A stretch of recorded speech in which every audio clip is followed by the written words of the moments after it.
Recording in progress. Comenzaremos con ese Upanishad que dice: condúcenos de lo irreal a lo real, de lo falso a lo verdadero, de las tinieblas a la luz, más brillante que el sol, más puro que la nieve, más útil que el éter. Ese ser eres tú. Comenzamos el estudio de esta obra que tanto lo oculta el sistema, porque dice la verdad acerca de todo y sin velo. Estamos en esas transmutaciones. Por lo tanto, cuando Van Helmont nos dice que aunque una parte homogénea de la tierra elemental puede transformarse ingeniosamente en agua, aunque sigue negando que lo mismo puede hacerse solo por la naturaleza, pues ningún agente natural es capaz de transmutar un elemento en otro, ofreciendo como razón que los elementos permanecen siempre iguales. Debemos creerle.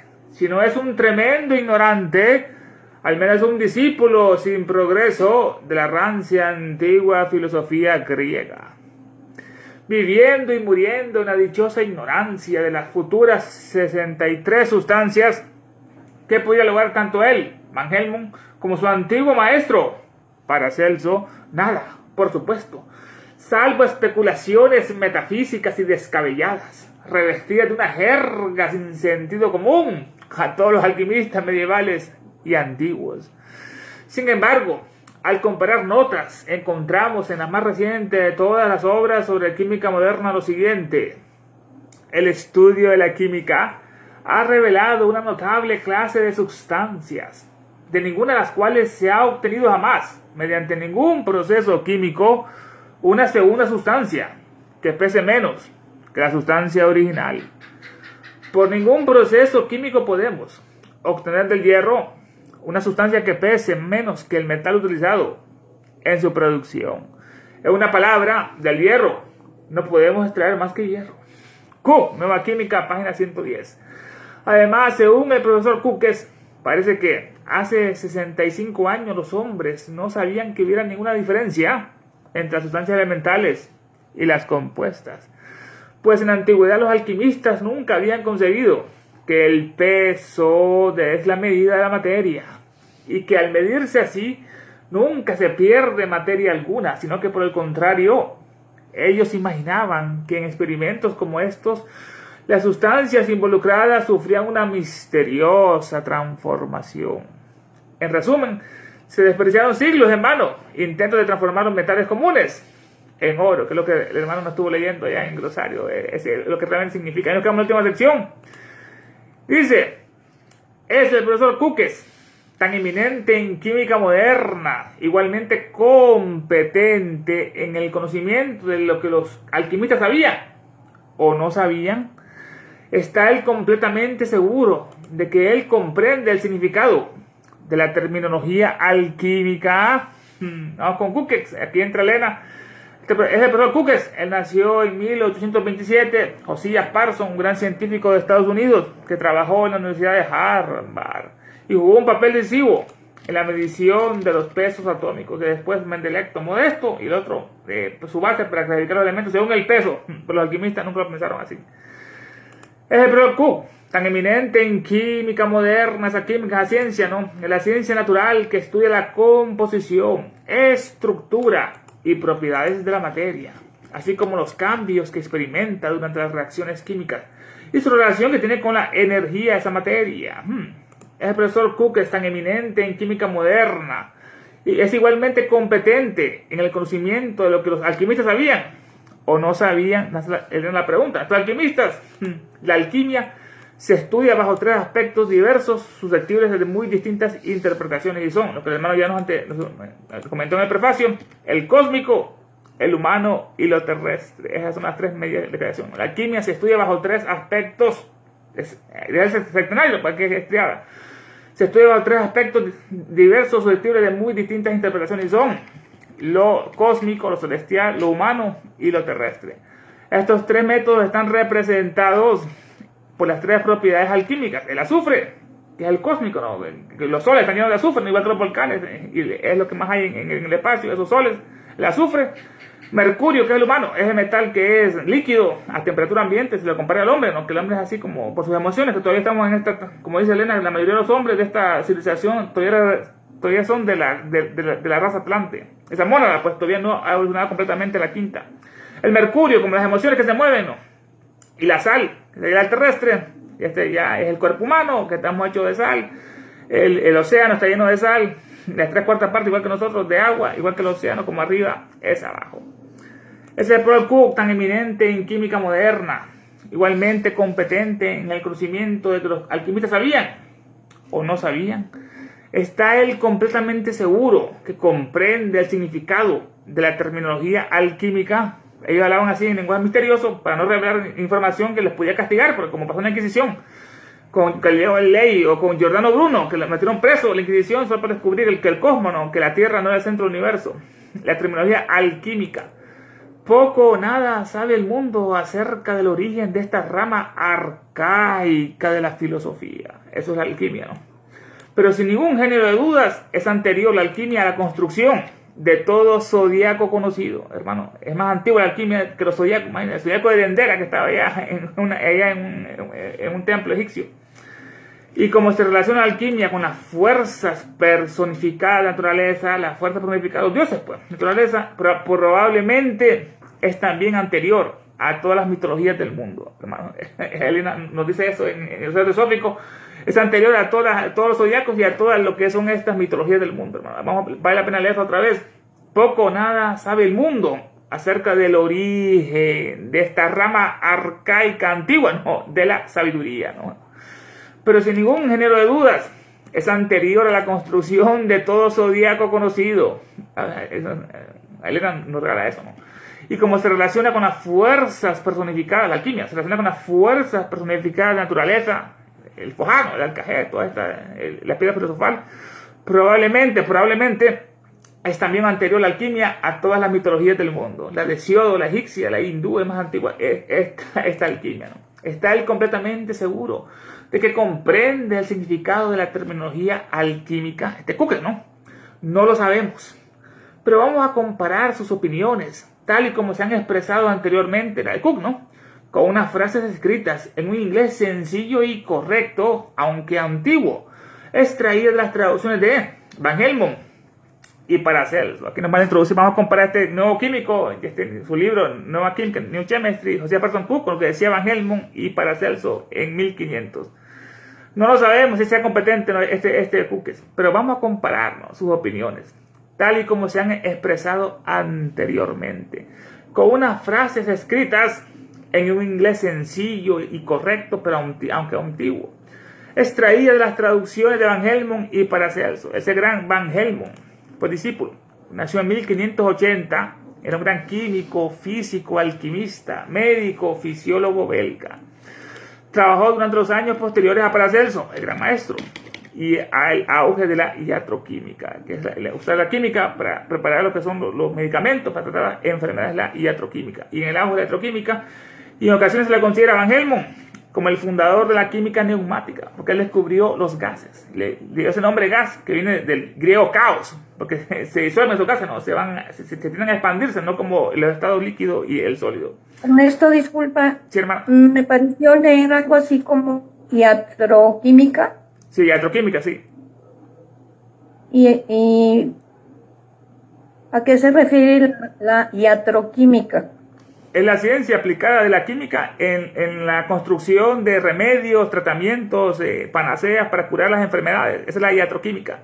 Hoy en día se le dice farmacología en la ciencia médica. Es una clase, la farmacología. Antiguamente era la iatroquímica. Es como hacen los medicamentos, como hacen aspirina, que vieron que un oso herido de repente iba a raspar una corteza de un árbol y descubrieron que ese árbol tenía propiedades antiinflamatorias. Ahí sacaron la aspirina, lo descubrieron, ¿no? Y así muchos otros animales que están enfermos, los han observado, ¿no?, que van a comer una planta específica y esa planta las ha curado. Y cuando han hecho los estudios, han comprobado que tienen los principios activos para curar esas enfermedades. Como pasó en Perú, cuando estaba esa malaria, el paludismo, matando miles y millones de seres humanos, ¿no? Hasta que un indígena estaba con una fiebre terrible, estaba muriendo, ¿no? Y empezó a tomar agua de un lago. y al día siguiente se curó y todo y quedó sorprendido, ¿no? Porque en el lago habían caído ramas de un árbol que era la quina, ¿no? Y ahí descubrieron así cómo la cloroquina trataba ese paludismo, esa malaria que ha salvado a millones de seres humanos. Por eso que en el reverso de la bandera de Perú tienen ese árbol, el de la quina, en su reverso. Bueno, químico, vamos con Van Helmont, químico, físico, alquimista, médico, fisiólogo belga. Trabajó los años posteriores a Paracelso y al auge de la iatroquímica o la farmacología, ¿no? Y en ocasiones se le considera a Van Helmont como el fundador de la química neumática. Neuma es de los vientos, ¿no? Estos son los gases. Fue el autor del descubrimiento químico más importante de su siglo, Van Helmont. O sea, el descubrimiento de la existencia de los gases. Le colocó así por el griego antiguo, que es caos la palabra, porque es un estado de la materia que tiende a dispersarse, no como el sólido y ni como el agua, el líquido. Sobre esos gases, lo cual deberían erigirse más tarde la teoría de la química positiva. Van Helmont. Vamos a comparar lo que dice este químico moderno con Van Helmont y el gran Paracelso, que aquí lo estudiamos con mucho respeto, ¿no? Porque es un gran teósofo. Paracelso, nos dice ella, fue asesinado por un enemigo desconocido a la temprana edad de los 48 años. Imagínate, hermano, lo mataron al gran hombre a los 48 años, el gran Paracelso, dejando a la posteridad numerosas obras que son aún hoy en día altamente apreciadas por los cabalistas y los ocultistas. Muchas de las cosas que dijo han resultado ser proféticas. Era profeta también. Era un clarividente de grandes facultades, ¿no? Miraba a distancia. Uno de los más ilustrados y eruditos filósofos, todo esto era Paracelso, y un gran místico y un alquimista eminente. La química le es deudora del descubrimiento del gas nitrógeno o el azoe. También el hidrógeno lo descubrió él. El gran Paracelso, ¿no? La química le es deudora del descubrimiento del gas nitrógeno o el azoe. A Paracelso, padre de la química moderna, como se le ha llamado, el padre, ¿no? Débese asimismo el descubrimiento de muchos preparados químicos, la farmacología, ¿no? Para curar, y su aplicación en el arte de curar. Como médico adquirió renombre universal, porque tenía tanta envidia, ¿no? Y sus enemigos eran los católicos, especialmente los fanáticos católicos, pero el gran Paracelso decía la verdad, era un gran ocultista, un gran místico, curaba cualquier enfermedad con los talismanes que él mismo preparaba. Los talismanes le colocaba a él su magnetismo y le colocaba símbolos astrológicos de los planetas, y así las personas se curaban, casi todas las dolencias, casi todo lo curaba con sus talismanes. Nos dice en otra parte Elena sobre el gran Paracelso. No lo sabemos si este Cuques sabía lo que es el lenguaje de los alquímicos, pero comparemos sus opiniones tal y como se han expresado anteriormente con unas frases escritas en un inglés sencillo y correcto, aunque antiguo, extraída de las traducciones de Van Helmont y Paracelso. Aquí nos hace apertura Elena, vamos a estudiar a Paracelso y Van Helmont. Nosotros aprendemos de sus propias declaraciones, de que el alcajez induce los siguientes cambios. Número 1, el alcajez nunca destruye las virtudes seminales de los cuerpos que disuelve. Por ejemplo, del oro, por su acción, el alcajez se reduce a una sal de oro. O sea, lo hace en sólido, lo hace un líquido y después una sal. Del antimonio, otro elemento, se saca con el alcajez una sal de antimonio, pero no del oro vamos a sacar el antimonio, ni de la plata oro, no ocurre esa transmutación. Con el alcajez, ¿no? Con las mismas virtudes seminales o características que el concreto original, en este caso, el concreto original, ¿no? Nosotros aprendemos de sus propias declaraciones de Van Helmont, de que el alcajez induce los siguientes cambios. Ese alcajez es el disolvente universal en alquimia, todo lo disuelve. Pero en misticismo, en esoterismo, en el místico, es el yo superior, que estuvimos analizando en la última sección, ¿no? Que es la unión con ese oro que transmuta el cuaternario y lo hace esa triada divina, que hace que la activa. Pero en el misticismo es el yo superior, la unión con que hace que la materia que es el plomo, ¿no? Lo más pesado como Saturno, lo convierte en oro, con esa unión de ese alcajez. Y vuelve todas las cosas compuestas, todo lo compuesto, ¿no? Tales como el cuerpo humano nuestro, que tiene calcio en los huesos, tiene hierro en los eritrocitos, tales como el cuerpo, y vuelve todas las cosas compuestas, tales como el cuerpo humano y sus atributos, a su primitiva esencia, lo disuelve, lo que es, en ese caso, es la casa, esa materia primordial, primigenia. Nosotros aprendemos de sus propias declaraciones de que el alcajez induce los siguientes cambios. Número 1, el primer cambio, el alcajez nunca destruye esas virtudes seminales de los cuerpos que disuelve. Por ejemplo, el oro, por su acción, se reduce a una sal de oro, de la plata a una sal de plata y el antimonio a una sal de antimonio. El alcajez nunca destruye esas virtudes seminales. Ese alcajez es un elemento que disuelve todos los metales. Los metales son sólidos, ¿verdad? los científicos habían comprobado que ciertos ácidos, como el ácido sulfúrico, disolvían los metales, de metales sólidos los convertían en líquidos, ¿no? Pero era con una forma de acción de que destruía los enlaces estos químicos, moleculares, estos iones, y así los destruía los metales. Pero el KGS no lo destruía como los ácidos. El KGS es un elemento que disuelve todos los metales, oro, plátano, y por el cual todos los cuerpos terrestres pueden ser reducidos a su ser primitivo, o sea, a su materia original, que es ese akasa, ese mulapakriti que dicen nosotros, ¿no? Esa materia indiferenciada de que están formados todos ellos. Es un elemento que disuelve todos los metales, hermanos. Disuelve el cobre, el hierro, todo eso, y por el cual todos los cuerpos. Entonces decían ellos, preguntaban, si disuelve todo, ¿cómo puede ser contenido en un frasco de vidrio? Preguntaban ellos, estos químicos de aquella época, ¿por qué no disuelve el vidrio? Entonces les contestaban esto para hacer eso, que resultaba que el vidrio no es una sustancia que está activa, ¿no? Que ha pasado un proceso de fundición por el fuego y así se ha perfeccionado. Es un elemento que disuelve todos los metales y por el cual todos los cuerpos terrestres pueden ser reducidos a su ser primitivo o materia original, que es esa casa, de que están formados de esa casa. El número 1, el KGS, nunca destruye las virtudes seminales. Allá en el PDF, hermano, dice un gran error. Allá le dice las propiedades virtuales. No, son virtudes seminales en ese caso. El KGS nunca destruye estas virtudes seminales, propiedades seminales. Estas propiedades, son principios espirituales o inmateriales. Importante, ¿no? Son fuerzas vitales, como el prana, o semillas, entre comillas, invisibles, que dirigen y dan forma a la materia inerte. Importante, dirigen y dan forma a la materia inerte, especialmente a esa agua, el agua, como decía Tales de Mileto, para transformarla en seres vivos.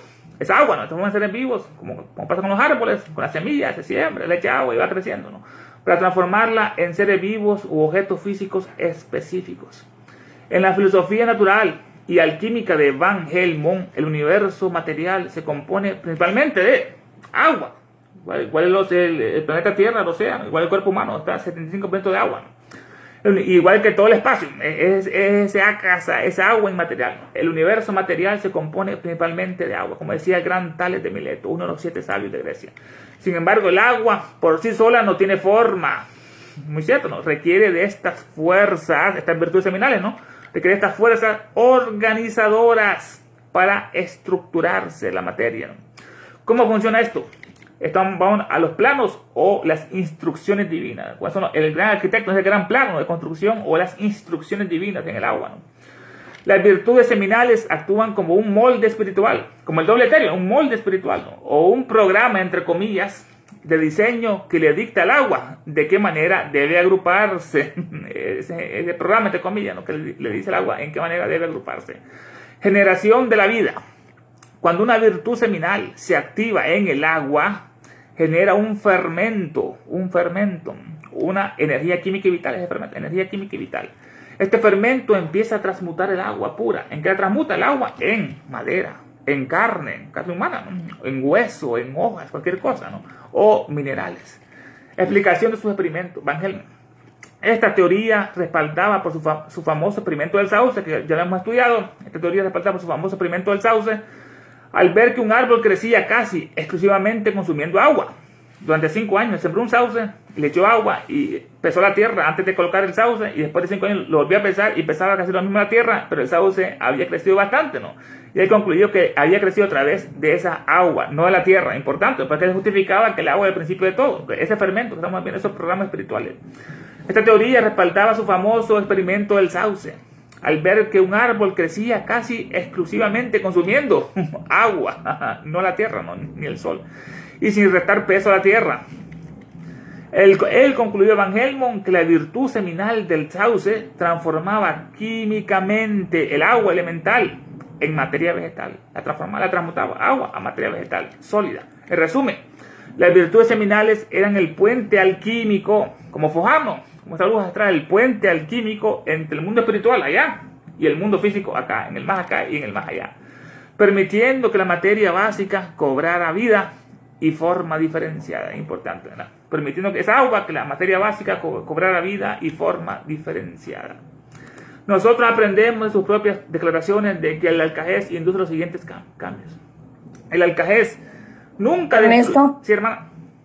Perdón que te interrumpa, es lo que es el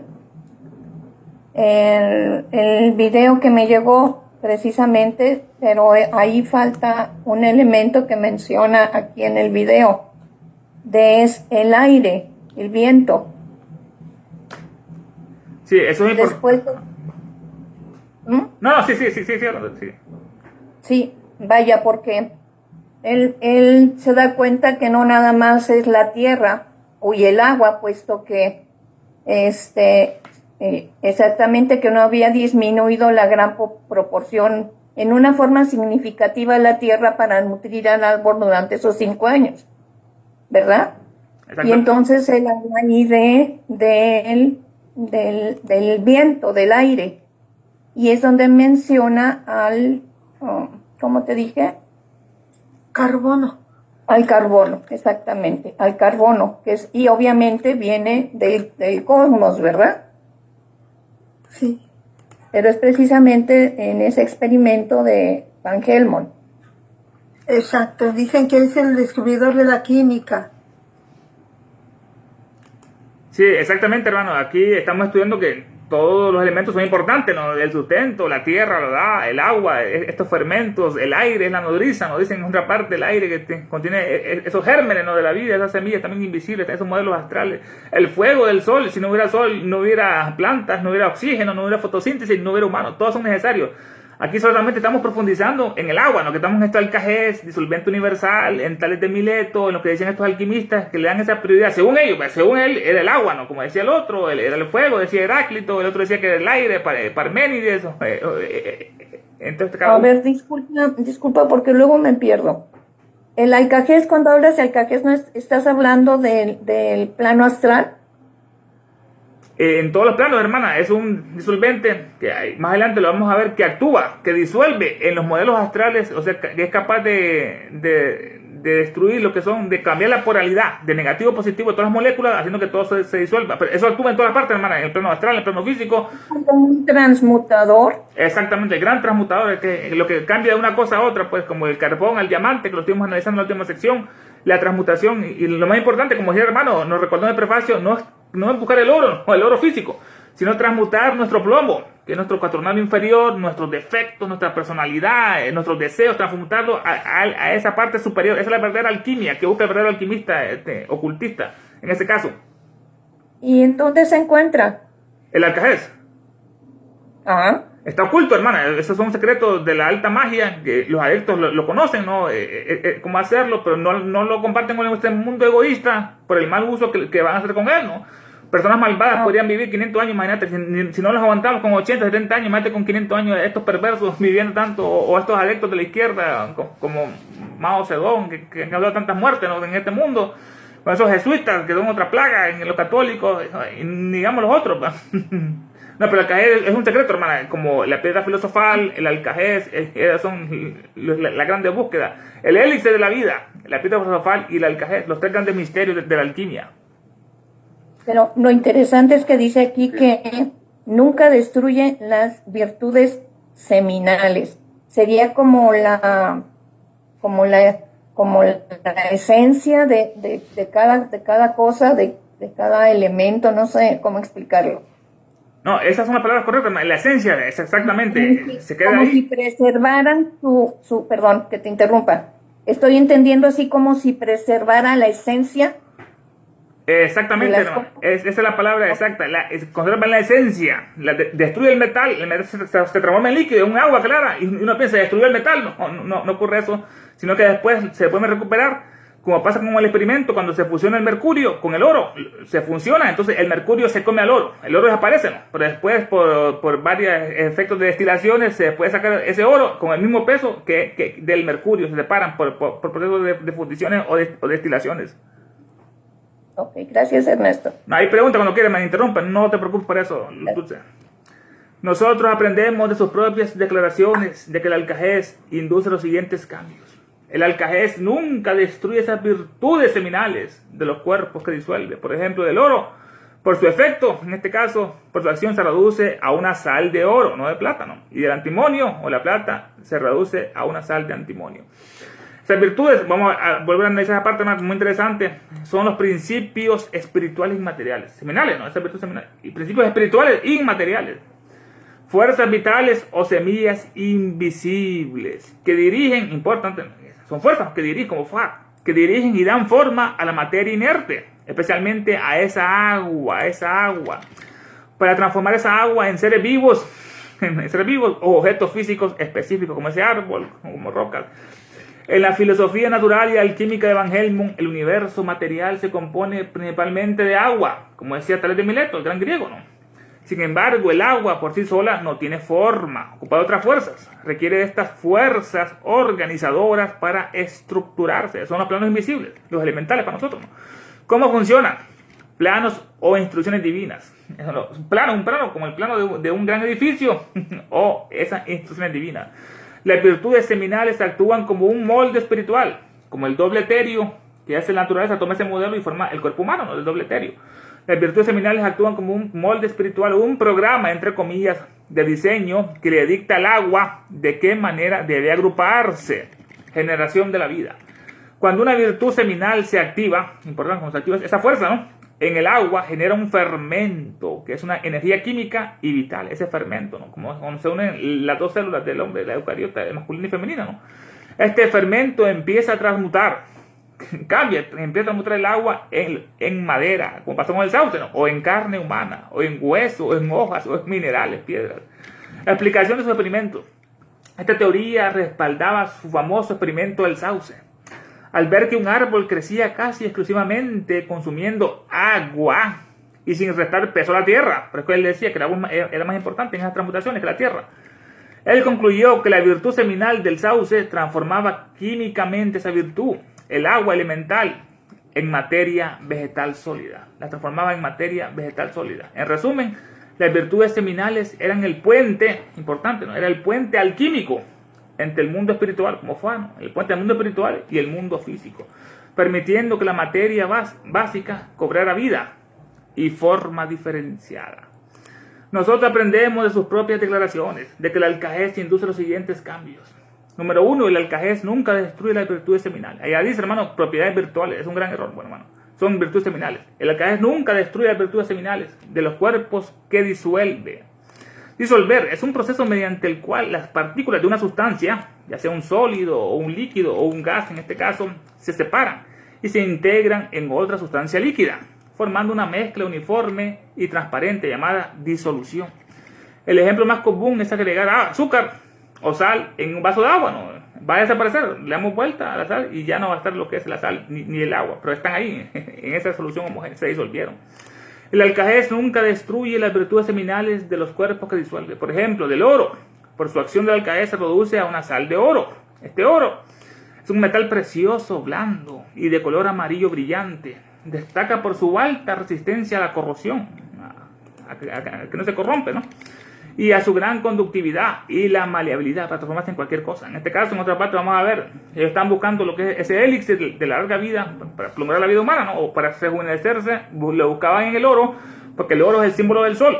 Y como el sol es el que nos da la vida, es incorruptible, nos da la luz, nos da el calor, nos da todo, la electricidad, nos da fojar. Entonces, comparaban el sol, como arriba hacia abajo, con el oro, y por eso que ellos querían hacer una sustancia para que el oro fuera soluble.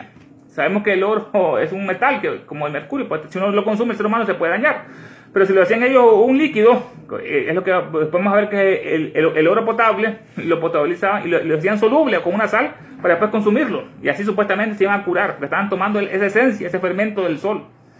El oro, por su acción del alcajez, se reduce a una sal de oro. Se reduce, quiere decir, significa que el gran bloque de oro, de metal sólido, estamos viendo, ¿no? Se desintegra y se disuelve, literalmente desaparece ese metal, ¿no? Perdiendo su apariencia metálica para convertirse en algo más simple a la vista. Un líquido es el oro potable, ¿no? O un polvo cristalino, o una sal en este caso, ¿no? El oro, por la acción del alcajez, se reduce a una sal de oro. Esta sal, científicamente... se fue la señal, parece.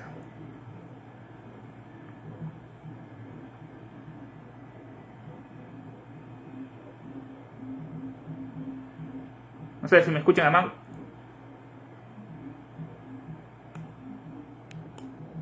Está por todas partes.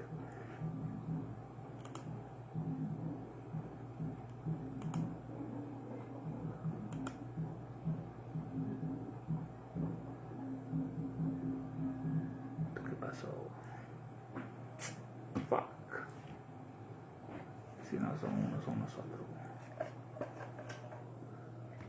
¿Se conectó? Así, hermano, ¿me escucha, hermano? Sí, seguramente tuvo problemas con su... Hola, ¿me escuchan? Sí, ya se te escucha. Ay, hermano, disculpa, parece que fue una caída aquí con este. Ya, hermano, había encontrado la parte exacta. Ya la voy a compartir aquí. Sí. Recording in Mira, progress. un minutito nada más. Dale, hermano. Se ve aquí, ¿verdad? Aquí está lo que habías mencionado, Dulce. Sí se ve, ¿verdad? Sí, Aquí está una correspondencia que está en el segundo tomo. Bueno, en español sería como el tercer tomo. No estoy seguro si es el tercero o el cuarto de la Trinidad Secreta. Donde está, aquí se hace la comparación de estos elementos con los principios humanos. Y como vemos aquí, entonces, el hidrógeno, así, nada más brevemente, lo compara con Kama Rupa, ¿verdad? O Kama. El nitrógeno con el vehículo astral. Ahora, sabemos que no es que solamente esté en Kama Rupa y el nitrógeno solamente en Linga Sharira. Sabemos que cada uno está en cada... Por ejemplo, el nitrógeno se encuentra en Kama Rupa también, pero aquí mayormente los corresponde de esta manera. Por eso luego el oxígeno obviamente lo corresponde con prana, ¿verdad? La vida. Y el carbono, entonces con lo que tú decías, ¿verdad? Que es la sustancia que se forma y moldea en este caso al cuerpo astral. Y al lado derecho donde dice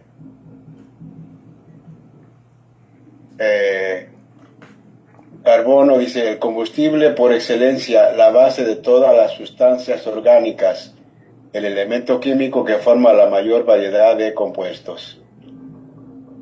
Bueno, eso para, si gustan ver si está, nada más busquen este diagrama en el tercero, voy a investigar a ver si está el tercero o cuarto tomo de la Doctrina Secreta en español. Tomo 4, hermano. Qué interesante. Ay, ¿qué página es? Perdón. No sé, Roberto. todavía no sé. Ok. Este lo tengo de una traducción, pero no es de los 4 tomos que hay en México. Voy a buscar la página y luego les comunico. gracias. Muy bien, gracias. Gracias, Ernesto. Adelante. Gracias, Ya hermano. puedes compartir. Eso está en el tomo 4, en español. Está en el tomo 4, hermano. Gracias. Ahí Gracias. pueden encontrar. A la orden. Vamos a ver si vamos a compartir pantalla, a ver si se mira, hermanos. Dame un segundo. Ajá. Entonces nos quedamos con el oro. Estamos con el oro, el ring, no. El oro, por su acción. En este caso, por su acción se reduce a una sal de oro. El antimonio a una sal de antimonio. Con las mismas virtudes seminales o características que el concreto original. Estamos con, el alcajés nunca destruye las virtudes seminales de los cuerpos que disuelve. Por ejemplo, el oro, por su acción, se reduce a una sal de oro. Esta sal, ¿no? Científicamente, el oro pasa a formar un compuesto iónico o una sal. Al perder electrones, los pierden, ¿no? Los átomos de oro adquieren una carga positiva. Se van electrones con negativos y se hacen más positivos. Estos iones de oro se unen a un elemento negativo, como el cloro. El resultado de el más famoso de este proceso es el cloruro de oro. Cloruro de oro, ¿no? O el ácido cloroáurico, cloro de oro, ¿no? Que es una sal cristalina de color rojizo o amarillo. Ya se transformó este oro. En resumen, la frase significa que cuando el oro es atacado por una mezcla química poderosa, como un ácido sulfúrico o el alcajés en este caso, ¿no? La frase indica que cuando el oro es atacado por una mezcla química poderosa, pierde su forma metálica, el oro, y se transforma en un compuesto químico soluble en aguas, como una sal en este caso. Se convierte en un compuesto químico soluble en agua, una sal.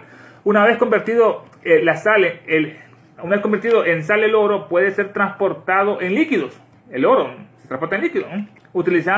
Ser utilizado en medicina, como en la crisoterapia, o procesado en laboratorio para crear nanopartículas, partículas muy pequeñas. Y después ese oro se puede hacer sólido otra vez, por otro proceso que ya vamos a estudiar.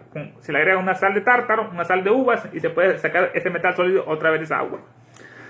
El oro, por su acción, se reduce a una sal de oro, con alcajés, ¿no? El antimonio, bajo la acción del alcajés, se transforma en una sal de antimonio. Este antimonio su número atómico es el 51, tiene 51 electrones orbitando alrededor de ese núcleo. Es un metaloide de antimonio de color gris plateado, ahí lo vamos a ver. Es altamente estratégico a nivel industrial y militar, valorado por su capacidad para endurecer las aleaciones, actuar como retardante de la llama y servir como semiconductor, importante, semiconductor hoy en día, clave en la tecnología moderna, como el litio, ¿no? Es antimonio. Bajo la acción de ese alcajez se transforma en una sal de antimonio, no una sal de plata, no, del mismo, conserva esas virtudes, con las mismas virtudes seminales o características que el concreto original del oro, esa parte del antimonio. Número 2, que decía Balhem y Paracelso, ¿no? Las sustancias expuestas a su operación de alcajez se convierten en sus tres principios, que es lo que el hermano nos adelantó en el prefacio, en sal, azufre y mercurio, y posteriormente en sal sola, la cual se vuelve volátil, que se puede evaporar, ¿no? Como un perfume, y finalmente se convierte completamente en agua clara, como es la casa, ¿no? Que se parece mucho a esa agua clara en este caso, con esas virtudes seminales. Número 2, las sustancias expuestas a su operación del alcajez se convierten en sus tres principios, se reducen pues, a su esencia, ¿no? Al sal, azufre y mercurio, que es la tríada, lo que es esta es la tríada alquímica en la sal. Es un mineral natural compuesto principalmente por cloruro de sodio, cloro y sodio, ¿no? Formado por iones de sodio y cloro. Es esencial para la vida la sal, ¿no? Ya que regula los líquidos corporales internamente, el equilibrio homeostásico, ayuda a la función nerviosa y muscular la sal. Es el condimento y conservante también más antiguo del mundo, ¿no? La carne echaban sal y así duraba muchas semanas o meses incluso. La sal, esta sal representa lo que es al cuerpo físico, también está hecho de agua, igual que el océano, la tierra. El planeta Tierra está formado más de océano, que es un océano salado, aunque los ríos son dulces, es la sal en esa parte. El cuerpo físico, la sal. El otro componente es el azufre, este es el cósmico, ya están los soles, ¿no? Que están llenos de azufre, de magma, los volcanes, el azufre. Es un elemento químico esencial no metálico, este es un no metálico, ¿no? Es conocido por su color amarillo, el azufre, ¿no? Es fundamental para la vida. Se han descubierto mucho, como estuvimos estudiando hace rato, la Bernardita allá en Francia, ¿no? Que se tomó agua de una cueva y se curaban las enfermedades con esa agua porque tenía azufre. Es fundamental para la vida, la industria y la agricultura. Se encuentra de forma natural en zonas volcánicas y depósitos subterráneos. Es vital para el cuerpo humano, el azufre, ya que forma parte de los aminoácidos, que son las esencias que forman las proteínas, como la cisteína o la metionina, y ayuda a crear proteínas, importante, ¿no? Que es lo más esencial. Ahí viene la palabra prometeo, es proteína y proteo, quiere decir lo más esencial. El proteo en la mitología griega nos dio lo que es la luz, ¿no? Nos dio lo que es el entendimiento, la ciencia, es el Lucifer, ¿no? El portador de la luz. Y las proteínas en el cuerpo humano, en las macromoléculas, son las más indispensables, más que los lípidos, más que las grasas, son las proteínas. Ahí se crea todo, pues. Y ayuda a crear a través del azufre proteínas y colágeno para la piel o la queratina en el cabello. Es altamente reactivo y forma compuestos importantes. El más conocido es el ácido sulfúrico, que destruye casi todo, ¿no? El ácido sulfúrico.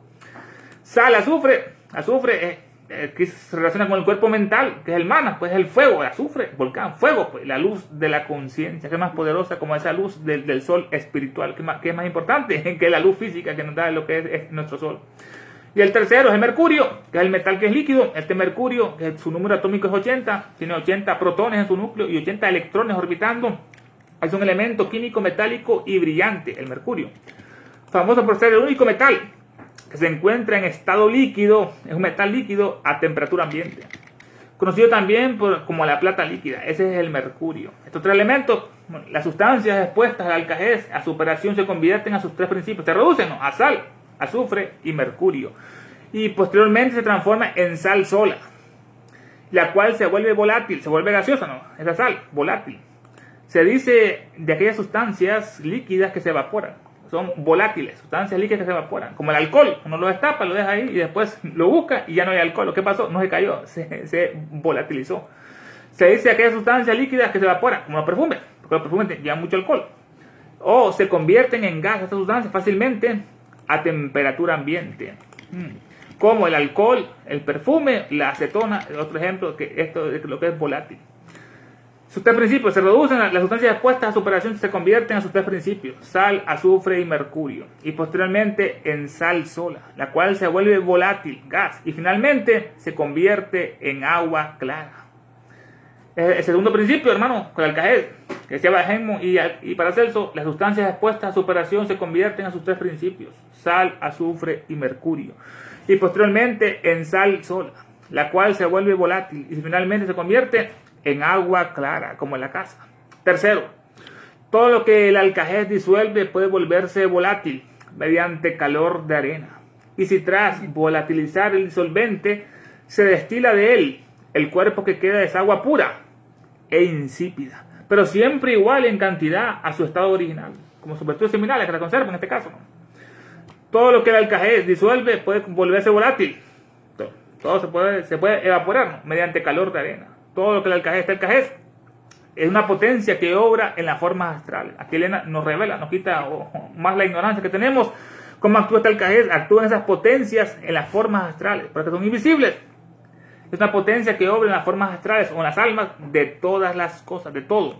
Capaz de cambiar la polaridad de sus moléculas, de positivo a negativo y negativo a positivo. Estamos que cuando se cambia la polaridad, entonces todo esto se disuelve. Entonces estos componentes, como cuando aplicamos un imán, si de un extremo lo atrae y le ponemos al otro, lo repele. Así funciona el alcajez. Cómo funcionan esas formas astrales: cambia la polaridad de todas las moléculas, de todos sus enlaces, y por eso que se destruyen todas las sustancias. Es una potencia que obra en las formas astrales de todas las cosas, capaz de cambiar la polaridad de sus moléculas y por consiguiente de disolverlas. ¿Cómo es posible eso, Ernesto? ¿Cómo? ¿Cómo es posible eso de cambiar su forma astral? Es la explicación que nos da que cómo actúa el alcajez. Ella nos revela que actúa en las formas astrales de todas las cosas. Sabemos que todas las cosas tienen un septenario, igual que nuestro cuerpo. Tenemos el cuerpo Atma, Buddhi, Mana, Kámico, Pránico, astral. Entre todas las cosas también tiene sus modelos astrales, el mundo de las ideas de Platón, y ahí es donde actúa este alcajez, que disuelve esas moléculas en los planos etéricos o en los planos astrales, y por eso cuando llega al plano físico las disuelve, porque cambió la polaridad de esas moléculas, y después cuando se revierte, se vuelve a formar ese metal o ese cuerpo, otra vez funciona como por arte de magia, ¿no?, porque cambió esa polaridad de las moléculas en las almas o en las potencias. Por eso menciona que, por ejemplo, la principal alquimia es esa transmutación de la parte inferior a la superior en el hombre. Exactamente, hermana, que es lo que debemos de buscar. Es cierto que existe un alcajez, es cierto que existe un disolvente en química o en alquimia que lo destruye todo, pero ella nos dice que místicamente es el yo superior, que debemos fundirnos con él, ¿no?, para purificarnos en esta explicación, que son 7 claves, sabemos, ¿no?, en este caso. Y gracias, Ernesto. Ahí pregunta cuando quieras, hermano, no te preocupes, interrumpe. Todo lo que el alcajez disuelve puede volverse volátil mediante calor de arena. Puede volverse volátil. Sustancia que tiene una predisposición para convertirse en vapor, modificando su estado.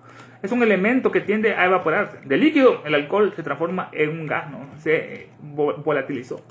Todo lo que el alcajez disuelve puede volverse volátil mediante calor de arena. Este calor de arena es una antigua técnica de laboratorio. Calor de arena consiste en colocar un recipiente con arena fina sobre una fuente de calor, un mechero, ¿no?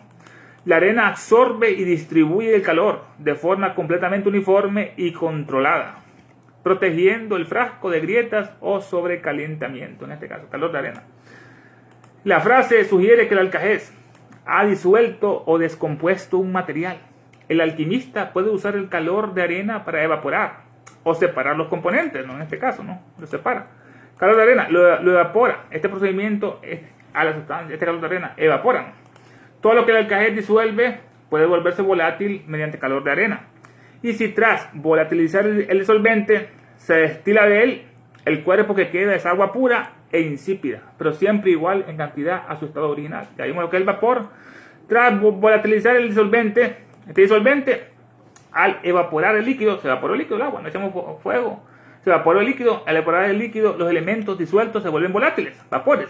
Es decir, se elevan en forma de vapores que pueden ser, en este caso, destilados, purificados o recombinados, destilados, para obtener así esencias puras, medicinas o la ansiada piedra filosofal, que dicen que es de color rojo en este caso. Tras volatilizar el disolvente, Este disolvente es una sustancia química que tiene la capacidad de disolver, diluir o suspender a otros materiales llamados solutos, para formar una mezcla homogénea, como el agua con sal o agua con azúcar, se disolvió. Todo lo que el alcajez disuelve puede volverse volátil mediante calor de arena. Y si tras volatilizar disolvente se destila de él, a los alquimistas les gusta mucho la destilación, ¿no? Igual que los árabes. Destilar es un proceso físico que consiste en separar los componentes de una mezcla, un líquido. ¿Cómo se separan? Si están en una sola mezcla, ¿no? Es un proceso físico que consiste en separar los componentes de una mezcla líquida mediante calentamiento y posterior enfriamiento. Se calienta, se evapora y después se enfría, se condensa. Se aprovecha de que cada sustancia se evapora a una temperatura distinta. Es importante, ¿no? Todos tienen un punto de ebullición diferente. El agua, lo que es, tiene un punto de ebullición, otro metal es diferente. El alcohol, el proceso es el siguiente: evaporación. La mezcla se calienta para que el componente con menor punto de ebullición se convierta en vapor. Si es un vapor, ¿no? Es diferente. Después viene la condensación. De vapor se transforma en líquido, como la lluvia. El vapor se enfría a través de un tubo refrigerante, ¿no? Volviendo así a su estado líquido. Se evaporó y después se convirtió otra vez en líquido. Pero ya separado del resto de la mezcla, que se fue por en laboratorio, ¿no? En estos aparatos que destilaban, se fue por otro frasco. Pero ya separado del resto de la mezcla. Ejemplo, el aceite. Ya es fundamental en el refinamiento del petróleo. Ya vamos a ver una imagen sobre eso, cómo se refina el petróleo, que puede dar querosén, que puede dar asfalto, que puede dar gasolina, diésel, por distintos puntos de destilación. Se transforma el petróleo en gasolina, querosén, diésel, aceites lubricantes y hasta asfalto en este caso. Dice, tras utilizar el disolvente se destila de él, el cuerpo que queda es agua pura, se condensó, ¿no? Es el proceso físico en que una sustancia en estado gaseoso, como el agua, la lluvia, pierde energía térmica y se transforma en estado líquido. Las gotas caen pues, misteriosamente del cielo. Se destila de él, el cuerpo que queda es agua pura e insípida, sin sabor, pero siempre y en igual cantidad a su estado original. Ya dice, pero siempre en cantidad equivalente al original. Número 3, como decía Van Helmont y Paracelso, todo lo que el alcajez disuelve puede volverse volátil mediante calor de arena. Y si tras volatilizar el solvente se destila de él, el cuerpo que queda es agua pura e insípida, pero siempre igual en cantidad a su estado original. Acá el PDF dice lo siguiente: así es que habríamos de tachar a Van Helmont de ignorante, o por lo menos de estacionario discípulo de las escuelas griegas, porque nos dice que si artificialmente cabe convertir una porción de tierra en agua, no es posible que esta alteración la produzca la naturaleza por sí sola, pues los elementos permanecen siempre los mismos. Si Van Helmont y su maestro Paracelso vivieron y murieron en la bendita ignorancia de los futuros 63 cuerpos simples, ¿qué podían hacer, según los científicos del día, sino ocuparse de metafísicas y quiméricas especulaciones expuestas en la ininteligible jeringonza de los alquimistas medievales? Sin embargo, en su ya citada obra, dice Cook, el estudio de la química ha revelado cierto número de sustancias de las cuales no ha sido posible extraer otras distintas por ninguno de los procedimientos conocidos. Así, por ejemplo, del hierro no es posible extraer más que hierro. Hace 3/4 de siglo no distinguían los químicos entre cuerpos simples y compuestos, porque los antiguos alquimistas no concibieron que el peso es la medida de la materia y que la materia no se aniquila en peso. Antes, al contrario, creyeron que en las manipulaciones se transformaba misteriosamente las sustancias. En suma, se desperdiciaron algunos siglos en vanas tentativas para transmutar el oro en los metales viles. No tenemos ni de mucho la seguridad de que el profesor Cook, tan versado en química, lo esté igualmente en cuanto supieron o dejaron de saber los alquimistas, ni tampoco en la interpretación de su simbólico lenguaje. Pero comparemos sus anteriores opiniones con las de Paracelso y Van Helmont, según las traducciones inglesas de su obra. Dice que el alcajez determina los efectos siguientes. Número 1, nunca extingue las propiedades virtuales. No son virtudes seminales, aquí hermano, está un gran error. Nunca extingue las propiedades seminales de los cuerpos disueltos en él. Por ejemplo, si el oro se trata por alcajez, se forma una sal de oro. Si el antimonio, una sal de antimonio y así, etc. Número 2, el cuerpo manipulado se descompone en sus 3 principios: sal, azufre y mercurio. Pero después queda únicamente la sal volátil, que por último se convierte en agua clara. Y número 3, todo cuanto el alcajez disuelve se puede convertir en volátil mediante el baño de arena. Allá no era el baño de arena, era el fuego de arena. Y si luego de volatilizado el disolvente se destila la sustancia soluble, se convierte en agua pura e insípida, pero siempre en cantidad equivalente al original. En este caso, vamos a ver las imágenes, hermano. Empezamos con Cook, o sea, Parson Cook, el gran químico moderno, que estamos comparando lo que él decía con Paracelso y Van Helmont. Y aquellos lo vencen en este caso, ¿no?, con su nueva química. O sea, Parson Cook, hablando de la química, que se encarga de lo que son las sustancias, los átomos, aquí vemos los electrones girando, ¿no?, los neutrones acá con los protones en el núcleo, la composición de la materia. Eso se carga la química hoy en día, la química moderna en este caso. Están los tres elementos que nos comentaba el hermano, los tres principios alquímicos. El alma, en este caso, representa el azufre, el fuego, ¿no? El espíritu, el mercurio, este es el símbolo del mercurio, y el cuerpo, la sal. Eso dicen algunos alquimistas en este caso, ¿no? Otros es al revés. El alma, el azufre es el espíritu y el mercurio sería en este caso el alma, los tres componentes que se establecen en la alquimia. Aquí tenemos un símbolo muy precioso, un triángulo, vemos un círculo, vemos tres componentes, el mercurio, ahí está arriba el mercurio, la sal y el azufre. Una brújula, aquí está el fuego, ¿no?, el azufre, aquí está el sol, aquí está lo que es la parte celeste cósmica, y aquí está la parte terrestre terrenal, que es la sal. Así como nos decía ella, que todo se compone en estos principios: sal, mercurio y azufre, con sus distintas explicaciones. Otra visión alquímica, vemos aquí también un triángulo, un cuadrado, un círculo. Nos decía otra parte de la doctrina secreta que nosotros debemos cuadrar el círculo. ¿Qué es eso? No, cuadrar el círculo, que dentro de nosotros tenemos un lado femenino, el izquierdo, y un lado masculino, que es el derecho, y los dos deben estar en armonía. Igual que nuestro cerebro funciona con dos hemisferios, izquierdo y derecho, no se pelean en este caso. Todo es armonía que debemos de buscar en este caso entre lo masculino y lo femenino, entre lo solar y lo que es lo femenino, la luz, lo lunar en este caso, la nariz. Por eso que ellos hacen unas prácticas que Elena no la recomienda, el pranayama, que acá hay algunos yogis se tapan la nariz y hacen unas cuantas respiraciones, otra cosa que ella no lo recomienda en este caso. La alquimia, otro principio alquímico. Aquí tenemos el sol, aquí tenemos el león con la corona, ¿no? Aquí tenemos la flecha de Cupido, lo masculino, lo femenino, buscando destilando este proceso, buscando ese alcajet misterioso. La manzana, en este caso el árbol.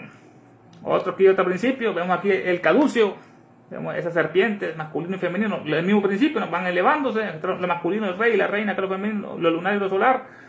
Y que hay otros planetas, ¿no?, que están ahí dándole fuego, como Venus, ¿no?, en este caso no darle fuego, y otros principios que tienen su correspondencia con los distintos órganos del cuerpo humano. Ella nos decía algo muy interesante, que la alquimia es más antigua, hermano, que todos los zodiacos construidos, imagínense, y de todas las mitologías. Vemos aquí en esta repetición los egipcios, tenemos el chacal, ¿no?, Top. Aquí tenemos dándole a una momia algo para que tal vez se vuelva a resucitar. En este caso, aquí tienen su recipiente con sus cabezas específicas. Sal, son tres, ¿no? Sal, mercurio, sal, mercurio y sal. Y aquí está Horus, y aquí está Top. Aquí está una serpiente, aquí es un faraón o algo parecido, ¿no? Aquí como la cama de un reptil. La alquimia más antigua, que tenemos lo mismo. Estos pueden ser Isis y Osiris, ¿no?, masculino y femenino. Este es Isis, pues tiene el atao, ¿no? Este es Osiris, le está metiendo algo por la nariz, en este caso el aire, que tan vital que es el aire, la respiración, ¿no?, ese oxígeno que entra, ese nitrógeno que entra aquí. Aquí está la serpiente arriba en Osiris, aquí está su amigo el chacal, ¿no?, Anubis, el Top, en este caso la mitología griega, lo que es la alquimia tan antigua. Este Van Helmont, el señor que lo hemos estudiado, con su principio que decía sobre esas virtudes seminales, el belga médico alquimista Jean-Baptiste Van Helmont, padre de esta química neumática que él descubrió los gases en este caso. Se mira su frente noble, ¿no?, el gran Van Helmont, gran alquimista. Aquí está su maestro, Paracelso, lo hemos visto de joven, el gran Paracelso, ¿no? Vemos aquí un hombre rebelde, pelo largo. Fue asesinado a los 48 años por un enemigo oculto. Imagínate, hermano, el pobre Paracelso a 48 años. Murió pobre porque todas las riquezas que él obtenía la repartía con los pobres por su alto sentimiento altruístico que tenía. El gran Paracelso curaba cualquier enfermedad y tuvo una gran fama, porque le tenían envidia a todos los médicos, porque él seguía lo que se considera el padre de la química moderna. En este caso, el gran Paracelso, por sus estipulaciones que decía, todo es veneno según la dosis, ¿no? Es muy cierto, ¿no? Alta dosis, cualquier cosa puede ser veneno en este caso, como el cianuro o otro experimento. Estamos en la alquimia, buscando a ese alcajet misterioso. Aquí tenemos lo solar a la derecha, lo lunar a la izquierda, buscando esa alquimia misteriosa, ese alcajet, ese fermento para rejuvenecerse, ¿no? La alquimia, una personificación. Alcajes, el agua de los maestros. Nos dice ella ahí en el glosario que puede expulsar este disolvente que existe, que puede expulsar del cuerpo cualquier germen de enfermedad y puede rejuvenecer el cuerpo, imagínate, y aumentar la longevidad de la vida. Pues tan misteriosa esa agua que no la comparten los maestros, pues el agua de los maestros es alcajet. que hay que conquistarla. Pues. Ahorita lo hemos expresado, el color rojo. Nos dice que la piedra filosofal es de color rojo, el rey rojo en este caso, tenemos el monstruo a los pies, ¿no? El dragón dando llamas, que tenemos el huevo áurico, un principio oculto que Elena lo revela ya en la doctrina secreta, en el último tomo, el huevo áurico. Tuvo permiso el maestro para hablar de ello. Aquí están símbolos como la escuadra y el compás, masculino y femenino, son instrumentos masónicos. La masonería oriental era universal, no esta occidental que ya de enero. El sol, la luna, masculino y femenino, el compás y la escuadra. Otra imagen muy bella de la alquimia, que es la fusión de la alquimia interna con la alquimia celeste. La luna con el sol, ¿no? Esa alquimia es como debemos elevar ese kundalini en práctica ocultista. Este Hermes, el portador de los mensajes, ¿no? Con su caducio, con su casco con alas. Aquí tenemos la representación simbólica de ese arcángel, el sol y la luna, ese misterio, ¿no? De esos fuegos que se unen en ese caso, esa boda. Otra figura muy interesante, la alquimia, con ese caducio. Las dos serpientes, izquierda y derecha, los cromosomas, el triángulo, sol, luna, la corona, lo celestial con lo terrenal. Está el fuego interno, el fuego de la tierra, el fuego acá celestial, todo debe fusionarse en esa alquimia misteriosa. Aquí está el experimento que hemos comentado en otras ocasiones, que esto lo hizo Van Helmont por 5 años. Sembró, primero midió la tierra de una maceta, cuánto pesaba, ¿no? Y después sembró un sauce por 5 años y solo le dio agua. Después de 5 años midió la cantidad de tierra y era casi exactamente la misma que había acá cuando sembró ese árbol, ¿no? Y así descubrió que este árbol había crecido gracias a la transmutación de esa agua en ese principio que es la madera en este caso. 5 años lo hizo Van Helmont, el gran Van Helmont, el experimento de la sauce, que estuvimos estudiando que son esas virtudes seminales, esas semillas misteriosas, ese fermento, que son el programa o ese molde espiritual. Esta otra explicación del mismo. Pesó aquí la maceta que pesaba 90 kilogramos y este sauce solo 2,25, ¿no? Pasaron 5 años, le echó agua, por 5 años le echó solamente agua y después pesó la tierra y pesaba 89,9 kilogramos. Solo faltó una milésima para 90, ¿no? Mientras que el sauce ya pesaba 76,1 kilogramos. De 2 kilos, hermano, a 76, imagínense, hermano. Todo gracias a esa agua misteriosa que estamos estudiando, de ese alcajez. Esta representación de ese fuego, el oro, el fuego, una serpiente que se muerde la cola, ¿no? Es que debemos nosotros domar nuestros sentimientos, nuestras pasiones animales, debemos dominarla en este caso, ¿no? Para que ese fuego, mandarlo para arriba y no para abajo en este caso, para subir esa fuerza serpentina. Tenemos otra imagen, esta es la sal de oro que estuvimos analizando, como el sol, como el metal oro se puede transmutar, ¿no? Y hacerse potable, que eso lo vamos a ver en las siguientes secciones, hermano. Importante es no para unas recetas, Elena, para que el oro se vuelva potable y lo podemos ingerir. Aquí está el sal de oro, que en un momento lo estudiamos, cómo le aplicamos al cajez, al oro, y se formó sal de oro, no sal de plata en este caso, que conservando sus propias virtudes seminales, después se convirtió otra vez en líquido y otra vez en sólido, mágicamente otra vez de líquido, se transforma ese oro con el mismo peso que le fundieron al oro en ese caso. Este es el antimonio, que también lo estudiamos un poquito, aquí lo analizamos, la sal de antimonio, que es muy importante hoy en día en la carrera militar. La sal de la vida, Jesús dice una parte, ustedes son la sal de la vida. La sal importante, la sal, el azufre y el mercurio. Estoy estudiando bastante esa sal misteriosa. El azufre, que es amarillo, este es un no metal que está en los soles y está en los volcanes, que tiene propiedades medicinales en esas muchas, como la Bernardita, ¿no? y aquella virgen que daba salto, ¿no? Allá en Francia, aquella virgen misteriosa. Aquí tenemos otro experimento, bueno, la importancia del azufre. En el ADN, en las proteínas, forman los aminoácidos, la cisteína, también la fotosíntesis importante del azufre, notar el oxígeno, el metabolismo y la defensa del azufre, amarilla, la falta de azufre, las hojas nuevas se debilitan la planta y reduce la calidad del cultivo. También sirve en este caso para fertilizante el azufre. El mercurio, este es el metal, el único metal líquido a temperatura ambiente, está el mercurio. Un elemento químico que se encuentra en la tabla periódica del símbolo He. Es un metal líquido plateado y brillante a temperatura ambiente. Tiene propiedades interesantes como su baja conductividad eléctrica y térmica. El mercurio se utiliza en diversos productos como termómetros y lámparas fluorescentes. También ellos creían en la inmortalidad. Por eso había un gran emperador ahí en China. Se enterró ahí en terracota y en su tumba creó unos ríos de azufre. Él creía que se iba a inmortalizar con ese mercurio, ¿no? Creó ríos de mercurio, el gran emperador. Sin embargo, es importante tener precaución al manejarlo, ya que es tóxico para los seres humanos y para el medio ambiente, el mercurio. Esta es lo que es volátil, es una medida de la tendencia de una sustancia a pasar de la fase a vapor, de líquido a vapor, el ejemplo del perfume o el alcohol en este caso. A temperatura dada, las sustancias con mayor presión de vapor se evaporan más fácilmente. Un líquido es volátil cuando se evapora con mucha facilidad. Entonces, tenemos el principio. Este es un ejemplo moderno de lo que es ese baño de sal, ¿no? Ese baño de arena para volatilizar los compuestos. Se aplicaba calor y la arena, como está uniforme, destruía el calor, así evitaba que estos fragmentos se destruyeran. Esto lo aplicaban los antiguos, pero ya con su herramienta más primitiva. Esto más moderno, el baño de arena, este calor de arena. Esta es la destilación. Aquí está cómo separan una sustancia que tenga tal vez solamente azúcar o sal o agua y cómo logran separarla. Se coloca esa sustancia en una caldera, un fuego, ¿no? Y ese fuego hace que se evapore.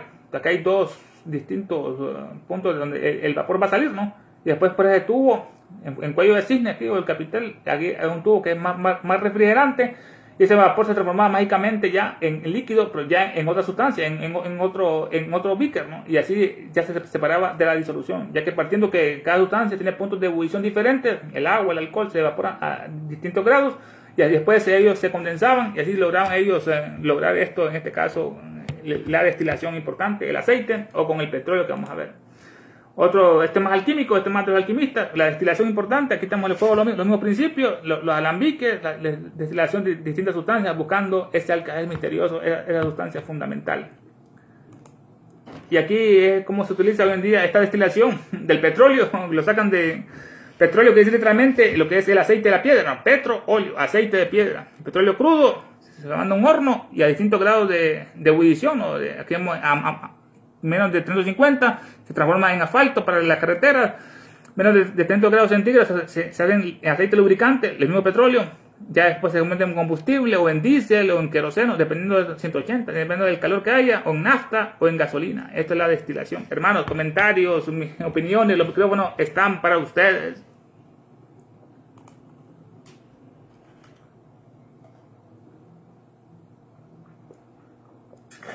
O sea, el gas que utilizamos para cocinar, que viene en los cilindros, también es un derivado del petróleo.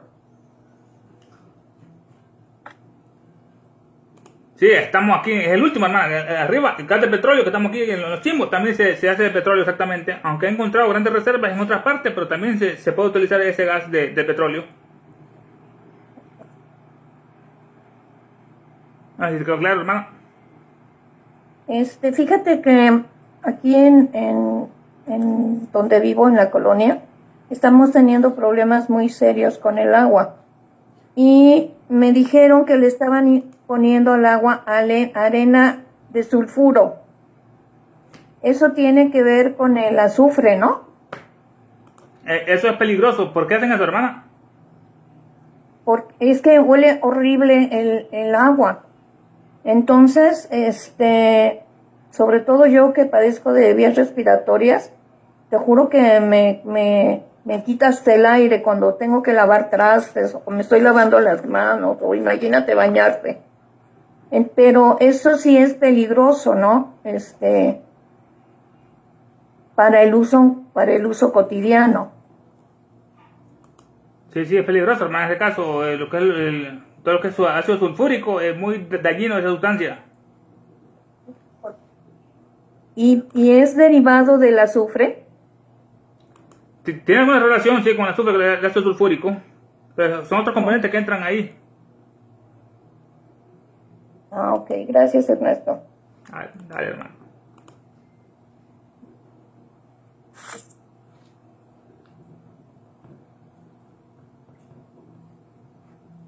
¿Alguien más que quiera comentar o preguntar?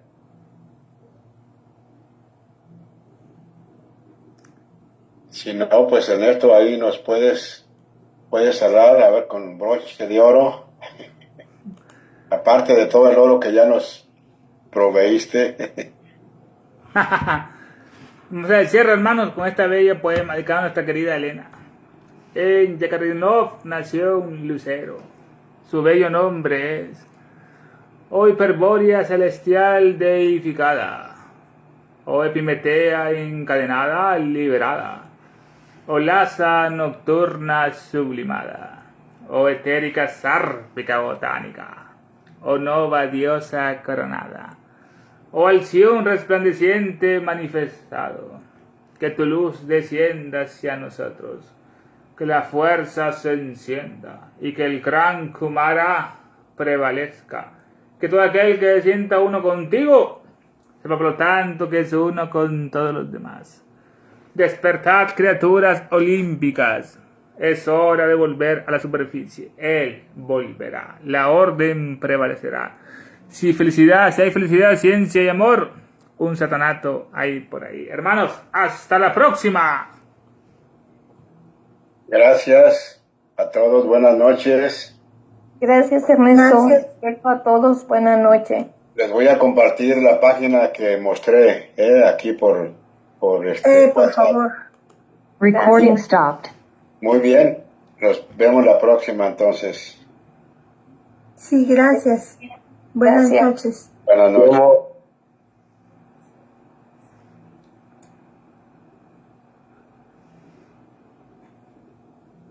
Cerraremos con la siguiente invocación.